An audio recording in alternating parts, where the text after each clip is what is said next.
Hello everyone, তোমাদের সামনে আমরা শর্টকাট ম্যাথ ট্রিক্স নিয়ে আজকে হাজির হয়েছি। তো চলো একের দের প্রশ্ন দেখো কি বলেছে। একটা ত্রিভুজ দেওয়া আছে, এর এই যে তিনটি সংখ্যা দেওয়া আছে মাঝে 29, এখানে তিনটি সংখ্যা দেওয়া আছে মাঝে 19। তো এই যে সংখ্যাটা আছে কি আমাদেরকে নির্ণয় করতে হবে। তাহলে এক্ষেত্রে আমরা কীভাবে করবো দেখো, যদি আমরা দেখি এক্ষেত্রে আমাদের ট্রিক্সটা কি, যে আমাদের গুণ ভাগ বা যোগ যেভাবেই হোক এই তিনটে সংখ্যা থেকে আমাদের এই মাঝের সংখ্যাটি মেলাতে হবে।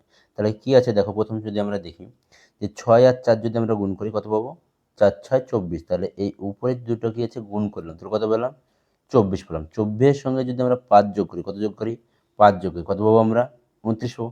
ঠিক একইভাবে আমরা এটা দেখি 5 আর 3 এই দুটো যদি আমরা গুণ করি তাহলে কত হবে 15, এর সঙ্গে যদি 4 যোগ করি তাহলে কত হবে 19।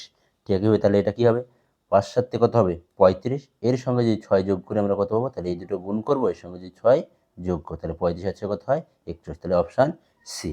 তাহলে ঠিক একইভাবে দুয়ের দাগের যে প্রশ্নটা আছে এই প্রশ্নটা তোমাদের হোমওয়ার্ক থাকলো, দিয়ে উত্তরটা আমাকে অবশ্যই কমেন্ট বক্সে জানাবে।